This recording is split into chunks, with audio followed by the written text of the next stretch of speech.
Daha yar olmaz o yardan bize, ne vefa bir etibardan bize. Bu kadar bəsdi günah ettik, baxır Allah da yuxarıdan bize.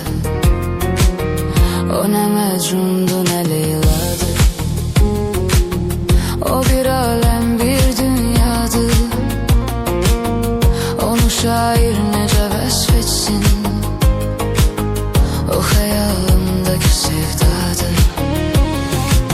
Məst edibdir bizi peymaneler, gece meyhaneler, gece meyhaneler. Başa düşmez bizi biganeler, deli divaneler, deli divaneler. Məst edibdir bizi peymaneler, gece meyhaneler, gece meyhaneler. Başa düşmez bizi biganeler, deli divaneler, deli divaneler.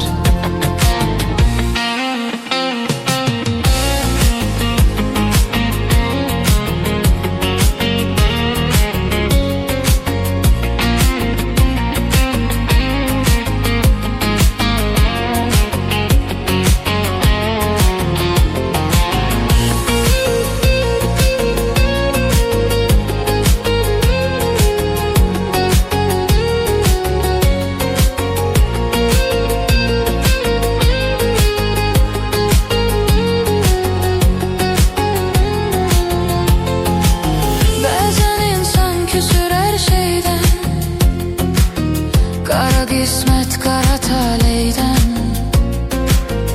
yüzümüz gülmedi onsuz da. Sabi aşıklara süz meydan, sabi meysüz ki yüzüm kalmasın, kara dünyada gözüm kalmasın. Beni dindirme danıştırma, yine içtim ki sözüm kalmasın. Məst edibdir bizi peyman